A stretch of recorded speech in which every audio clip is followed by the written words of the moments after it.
Donc, ce matin, dans les quelques minutes qui nous restent, on va parler de Jésus, le témoin et le missionnaire. Donc, je vous invite avec moi à tourner dans 1 Jean 2, 6. Donc, on entend des histoires, on entend des feuilles. Il y en a peut-être mais il y en a qu'on n'entend pas parce qu'ils tournent dans leur Bible, dans leur téléphone. Donc, je vous donne juste un instant. 1 Jean 2, 6, c'est juste avant 2 Jean, pour ceux que ça aiderait, qui est avant 3 Jean. Mais 3 Jean, ça risque d'être difficile que vous tombiez dessus juste par hasard, parce qu'il est tellement petit. Donc, 1 Jean 2, 6. Donc, qui, d'après vous, ici, la meilleure voix pour pouvoir nous lire ça ici sans même avoir besoin d'un micro? C'est-tu André? C'est-tu Stéphane? C'est pas qui a la meilleure voix? Merci. Celui qui dit qu'il demeure en lui doit marcher aussi comme il a marché lui-même. Ah, OK, merci beaucoup. C'est le verset duquel on va partir ce matin. Et puis, on parle effectivement, Jean parlait de Jésus, comme Jésus marchait lui-même.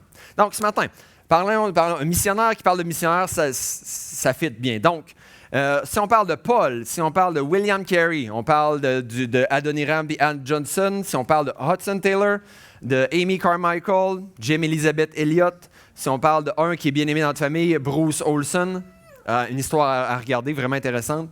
On parle tous des missionnaires qui ont un impact vraiment, vraiment grand pour la parole de Dieu, pour le Seigneur. Il y avait des choses qui étaient très différentes entre eux autres. Il y avait des trucs qui étaient très semblables.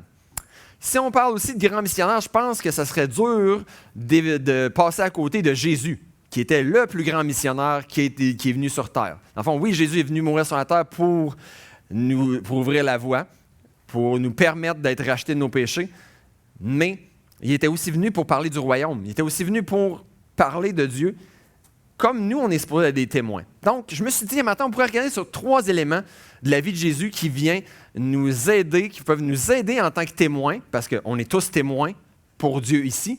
Certains de nous autres sont peut-être même appelés à être missionnaires. Donc, voyons des principes qui peuvent nous aider dans ces 2 situations-là.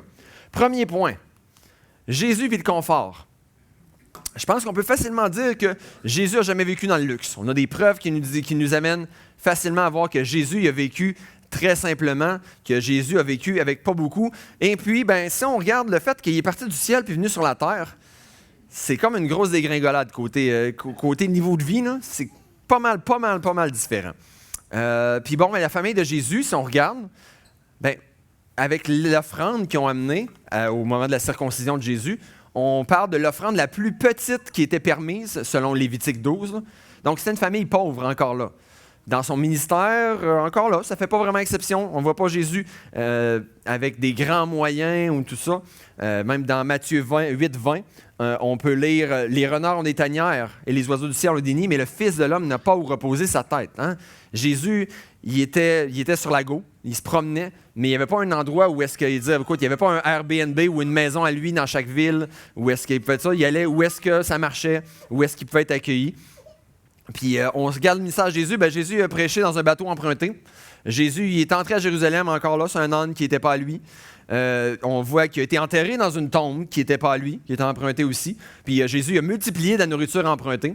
Donc c'est encore là, le thème est encore ça. Jésus et ses disciples ont vécu très humblement. On voit, la parole nous dit qu'il était soutenu par un groupe de femmes fidèles qui les suivaient. Mais le confort, c'est pas juste physique non plus. Jésus ne cherchait pas à être confortable dans ses relations avec les autres gens. Jésus ne cherchait pas à être dans sa zone de confort. Une petite formule de 3 mots qu'on utilise souvent, qui vient nous attirer notre attention. Parce que, tu sais, Jésus, dans ses relations avec les autres, souvent, il a été vraiment mal accueilli. Il a été opposé. Les gens ont essayé de le remettre dans un coin, essayé de le pogner.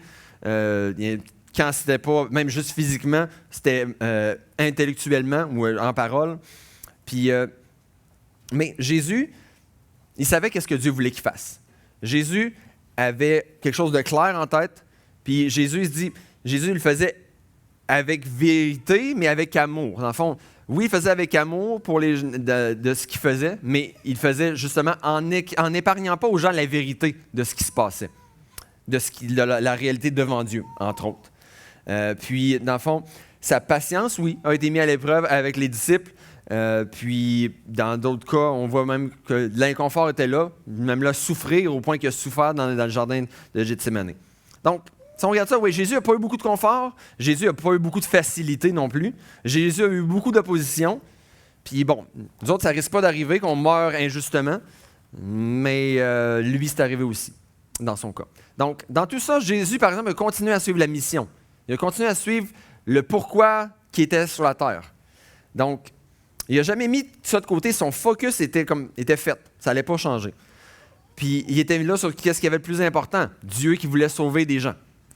Donc, Jésus, il avait ce qu'il avait besoin, puis le reste, il l'utilisait pour Dieu. Comme on voit aussi les premiers chrétiens dans Actes, il n'y avait pas beaucoup. Ils le mettaient ensemble, puis ce qui restait, ils l'ont mis à l'œuvre de Dieu, ils l'ont mis à la disponibilité de Dieu, puis on peut voir qu'il y avait des milliers de gens qui sont venus au Seigneur dans cette période-là, dans l'espace de quelques jours, quelques semaines. Donc, on peut voir que même le peu qu'il y avait un grand impact pour Dieu. Et puis, ça va nous amener à notre premier point, qui est un disciple de Jésus cherche l'œuvre de Dieu en priorité, pas le confort. Hein? De là pourquoi le lazy-boy qui est là avec le petit feu. Donc,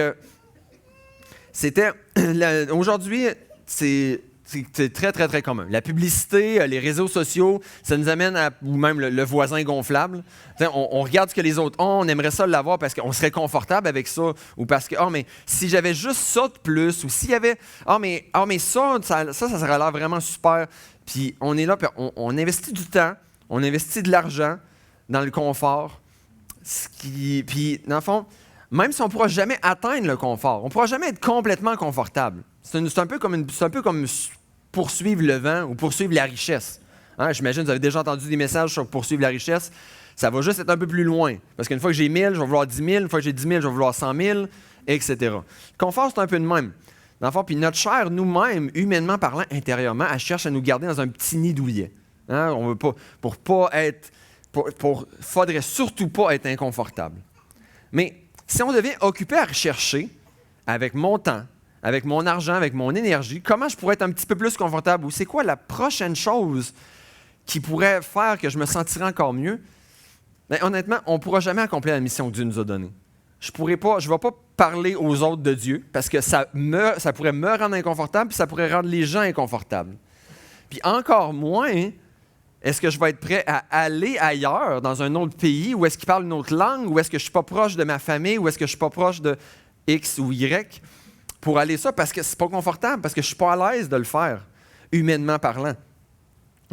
Donc, quand je mentionnais au début, on ne va pas envoyer aucun missionnaire dans les 100 pays qui sont moins évangélisés que le Québec. Ça colle pas vraiment avec le modèle biblique, avec la mission que Dieu nous laisse, si on regarde ça. Mais bon, avant qu'on me lapide ou avant que quelqu'un décide de sortir, il n'y a pas de roche, là, mais ça pourrait être lapidé avec des souliers. Mais parce que j'en voyais qui me disaient, mais ça se peut pas. Mais donc, avant que ça, Dieu n'a rien contre le fait qu'on ait des loisirs. Dieu, je ne suis pas en train de dire non plus qu'on se doit absolument de vivre à un cheveu au-dessus de la misère. Non. Ce n'est pas l'intention que j'ai ce matin. Puis je ne veux pas vous faire croire quelque chose qui n'est pas vrai. Donc, mon intention, c'est de nous amener à nous poser une question, honnêtement, de façon vraiment humble.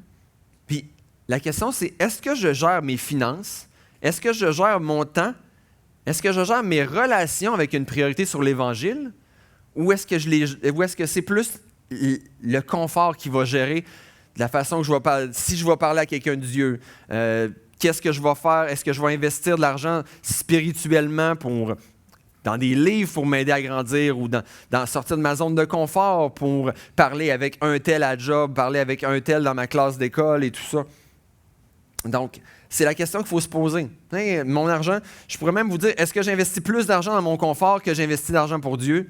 La question est à chacun de nous à se poser, et moi aussi, pas juste vous. Donc, mais on va passer à notre deuxième point. Mais oui, comme le passage dans 2 Timothée nous dit qu'un soldat ne s'embarrasse pas des affaires de la vie au milieu de la bataille, dans le fond, il regarde à ce qu'il est supposé faire, sans s'alourdir du reste. Donc, deuxième point ce matin, Jésus et les gens. Donc, Jésus il allait vers les gens qui avaient besoin de l'Évangile. Hein, Jésus il allait vers eux autres. Puis, la majorité du temps, quand on voit Jésus, il est allé vers les gens. Jésus n'a pas envoyé tout le monde envoyé ses disciples mettre des pancartes sur les poteaux électriques du temps pour dire « Ah, mais venez à Nazareth, venez m'écouter, venez, on va jaser ensemble, puis je vais vous parler du royaume. » Non, hein? Jésus, il s'est déplacé dans ce endroit. Bon, les gens après ça affluaient, mais Jésus y allait dans leur coin, Jésus y allait dans leur zone à eux autres pour leur parler d'Évangile. Puis, quand j'ai fait un tour d'horizon avec mes gars, mes filles, mon épouse, on a fait un peu une liste de quels gens Jésus avait été vers. Hein? Parce que Jésus a été vers des gens qui étaient très différents de lui quand on regarde cette liste-là. Hein? Jésus a été il était avec les disciples qui étaient immatures. Jésus était avec des malades en tout genre, incluant des démoniaques puis des lépreux. Jésus était avec des gens qui étaient socialement rejetés. Jésus était avec des gens qui avaient un passé trouble ou un présent trouble. Jésus avec des gens endeuillés, des gens qui étaient dans la joie, des gens qui avaient peu ou beaucoup d'éducation, des gens qui étaient peu ou qui étaient énormément religieux. Donc, si quelqu'un avait pu jouer la carte de la différence, Jésus aurait pu la jouer. Puis dire, mais écoute, je suis saint, puis eux autres sont pécheurs. Fait qu'écoute, pas vraiment à l'aise de jaser avec eux autres, de qu'est-ce qui se passe dans leur vie ou d'avoir contact avec eux, d'être à côté d'eux autres. Donc, là-dessus, mais il y avait une mission envers les âmes perdues. Il y avait une mission parce que justement, c'est les malades qui ont besoin d'un médecin. Donc, il allait vers ces gens-là. Et par ça, on peut voir dans notre cas, dans le coin des témoins qu'on est, ou des missionnaires que vous êtes peut-être en devenir, si c'est ce que ça vous appelle, c'est qu'un disciple de Jésus cherche à aller vers les gens. Puis ça, on l'a dans Matthieu 28, 19. J'ai mis A parce qu'on parle même des tout premiers mots. Hein? C'est aller. Dans Acte 1, 8, on parle encore d'aller. On parle d'une église qui est à l'offensive. C'est pas juste « Hey, venez ici, venez nous voir, venez nous écouter ». Non, c'est moi individuellement qui parle de l'Évangile aux gens, qui rentre ça dans notre conversation. C'est moi qui se déplace. Hein, c'est moi qui fais de la livraison. Hein, on a Amazon, on a tous les services de livraison aujourd'hui. Nous, on est là pour livrer l'Évangile, faire la livraison. Pas juste pour que les gens viennent se servir comme un buffet. Mais donc, on a... effectivement, parce que c'est l'exemple que Jésus nous a donné. Donc, c'est la mission qu'il nous a donnée. Donc, fait que Dieu voulait que les chrétiens de Jérusalem partent en Samarie, aux extrémités de la terre. Dieu veut aujourd'hui que les Québécois soient des témoins au Québec, soient des témoins en Ontario, au Canada, ailleurs dans le monde. C'est la même mission. Ça n'a pas changé depuis 2000 ans. C'est la même mission qu'on a devant nous autres pour l'Évangile. On a été institués avec ça. Puis ça a une importance capitale comme mission. Fait que, je le disais tantôt, chacun de nous est dans un voisinage. Chacun de nous est dans une famille. Chacun de nous est dans une classe d'école ou dans une business. Où est-ce qu'on est potentiellement, il y a bien des chances qu'on soit la seule présence chrétienne à ce moment-là, puis peut-être même la seule présence chrétienne que les gens qu'on est avec vont avoir dans leur vie entière. On a une responsabilité. Ça a son poids. Mais, dans le fond, si on parle de Dieu, si on va vers ces gens-là, ben on va glorifier Dieu et on va lui être aussi juste à la base obéissant parce que c'est ce que Dieu nous demande de faire.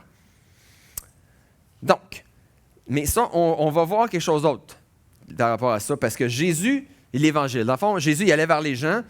Il allait pas vers les gens, il allait vers les gens avec quelque chose en particulier. Pour faire quelque chose en particulier, puis on va regarder ça en tant que tel, c'était de leur communiquer des vérités spirituelles dans les termes terrestres. Dans le fond, il voulait leur faire comprendre le céleste en leur amenant des paraboles, des histoires, des images, pour leur faire comprendre le royaume de Dieu, faire comprendre qu'ils étaient pécheurs, qu'ils avaient besoin de Dieu pour pouvoir avoir leurs péchés pardonnés.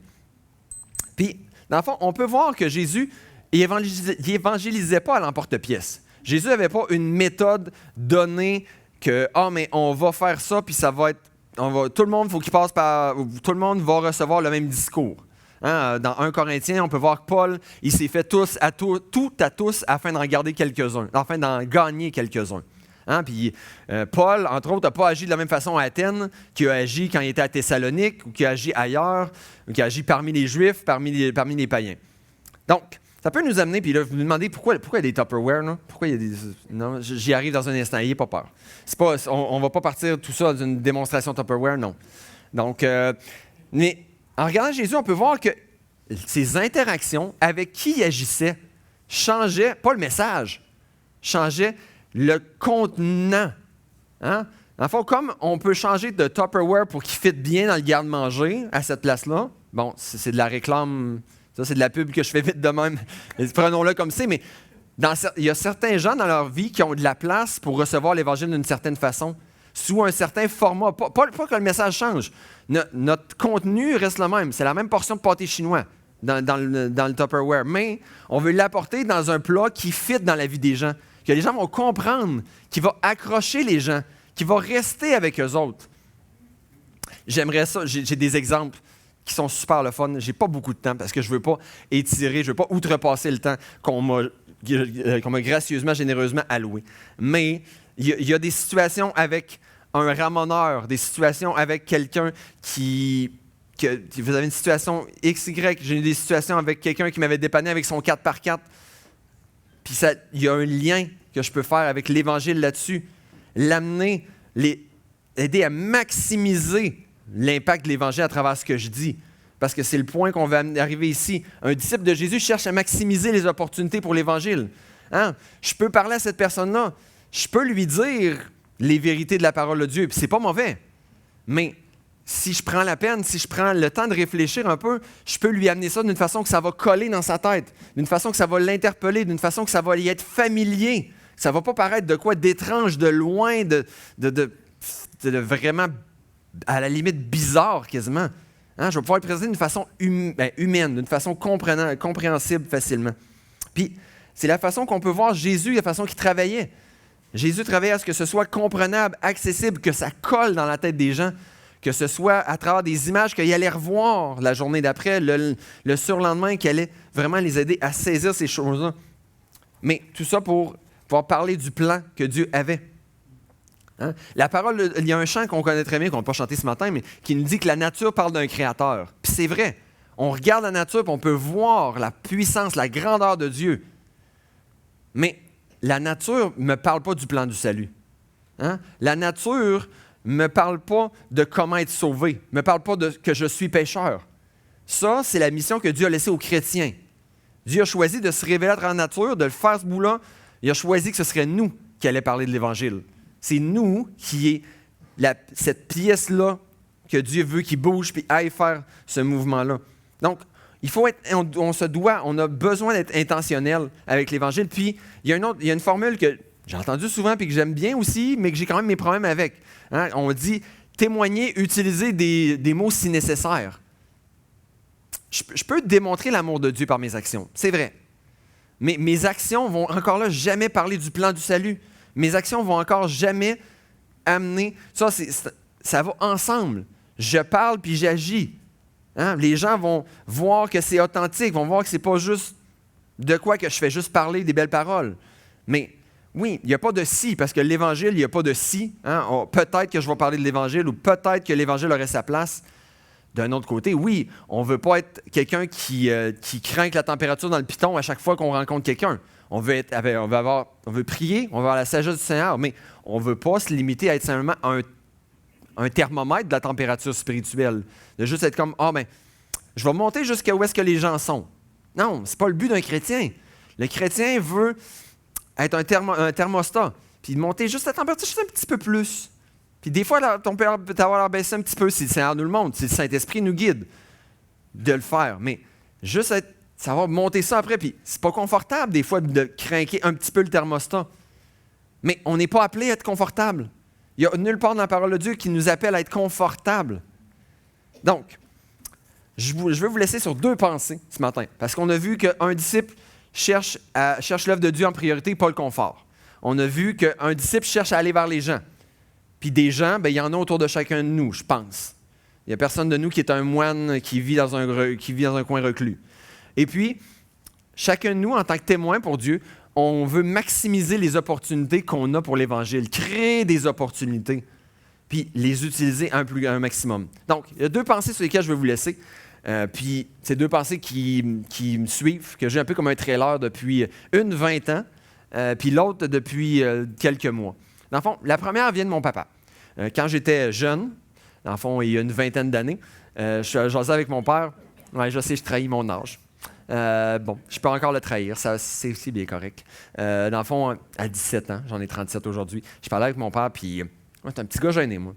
Ça paraît peut-être pas aujourd'hui, mais j'étais un petit gars gêné, puis des fois, je le suis encore. Puis je disais à mon père, je trouve pas ça facile de parler de l'Évangile avec les gens, tu sais, puis il y a des gens pour qui c'est donc facile. Il y a des gens qui ont le don de ça, hein, qui ont le don d'évangélisation, ils disent juste 2-3 phrases, puis le plan du salut est déjà tout sorti, puis ils ont la facilité d'accrocher les gens. Tu sais, je pourrais pas juste prier pour eux autres, puis leur laisser cette job-là, puis tu sais, moi, je pourrais m'impliquer dans l'église locale, faire d'autres affaires, mais pas, tu sais, parler de l'Évangile, peut-être pas tant que ça, parce que ça me met pas à l'aise, parce que je suis mal à l'aise, puis parce que les autres, ils ont donc ça facile. Mon père m'a dit quelque chose de vraiment simple, mais qui restait avec moi. Puis j'espère que je vais pouvoir dire des affaires semblables à mes enfants aussi. Donc, l'Évangile, pour certains, c'est une facilité. C'est ça qu'il m'a dit. L'Évangile, pour certains, c'est une facilité, mais pour chacun de nous, c'est une responsabilité. Donc, il y en a pour qui ça va être vraiment facile. Puis il y en a pour qui ça va être vraiment difficile, mais ça ne change rien au fait que Dieu veut qu'on parle d'Évangile. Puis, en français, comme on dit, c'est en forgeant qu'on devient forgeron, à force de parler de l'Évangile, ça va devenir plus facile de parler de l'Évangile. J'imagine que ça fait du sens même dans vos yeux, vous autres. Deuxième pensée, en finissant, dans l'histoire de Jacob. Jacob, il est parti de la maison parce qu'il était en chicane avec son frère jumeau. Et puis, il est arrivé devant Dieu, à parler avec Dieu, puis il a fait une promesse à Dieu. Il a dit, si j'ai la nourriture, si j'ai la paix, si j'ai le vêtement, l'Éternel va être mon Dieu. Puis c'est pas juste, l'Éternel, c'est mon Dieu. Ça se dit facilement, c'est une belle formulation de phrase.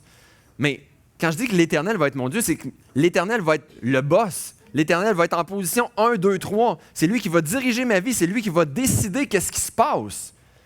Fait que Jacob, il a dit, si Dieu me donne la nourriture, le vêtement, la paix, c'est Dieu qui va être le boss. M'a faire qu'est-ce que Dieu veut. Donc, ce matin, allons-y d'un petit sondage à main levée. Il y en a peut-être qui me voient venir, mais bon, tant pis. Pas le choix, j'ai mes gros sabots. Donc, qui ici, ce matin, a le vêtement? Il n'y a personne de tout nu, puis je suis sûr que vous avez tout du linge pour au moins une semaine, si ce n'est pas plus. Donc, qui ici a de la nourriture? On sait que j'ai entendu parler d'un dîner à midi, donc il y a de la nourriture. Puis, il y en a dans le frigo chez vous aussi, je pense que vous en avez. Et puis, qui vous vit dans la paix, dans le fond, on parle, oui, paix intérieure, super, mais paix extérieure. Tu sais, autour de vous, il n'y a pas de guerre, il n'y a pas de répression et tout ça. Moi, je sais que c'est encore mon cas. Donc, si on se met dans la situation de Jacob, ou si on prend la promesse de Jacob, on est chacun bien équipé pour que l'Éternel soit notre Dieu, que l'Éternel soit le boss dans notre vie, parce qu'on a de quoi s'habiller, on a déjà de quoi Dieu a déjà pourvu qu'on ait de quoi s'habiller, de quoi se nourrir, puis qu'on ait la paix autour de nous. Donc, honnêtement, reste juste à nous de faire Dieu le boss, de le mettre à la place 1, 2, 3 dans notre vie, puis de le laisser être celui-là qui décide. Puis, je peux vous le dire, je l'ai vécu déjà 8 ans et plus, Dieu s'occupe de ses enfants, puis vous le savez aussi. Fait que laissons-le donc être le boss quand il fait des choses si grandes, puis quand il y a pour nous quelque chose de grand à faire. Donc, on va prier pour terminer. Seigneur Jésus, merci pour cet avant-midi. Merci pour ta parole, Seigneur. Merci pour l'exemple qu'on a dans ton Fils. Puis on te demande pardon parce que moi-même, souvent, j'arrive très, très court à son image. Mais je veux être transformé de plus en plus, de jour en jour, à être un peu plus comme Jésus. Puis je veux te prier de nous aider à mettre en pratique tous et chacun ces éléments qu'on a vus ce matin de la vie de Jésus. Vraiment de les prendre à cœur puis de les mettre en pratique de façon toute simple, Seigneur, comme tu veux qu'on le fasse dans nos vies. Amen.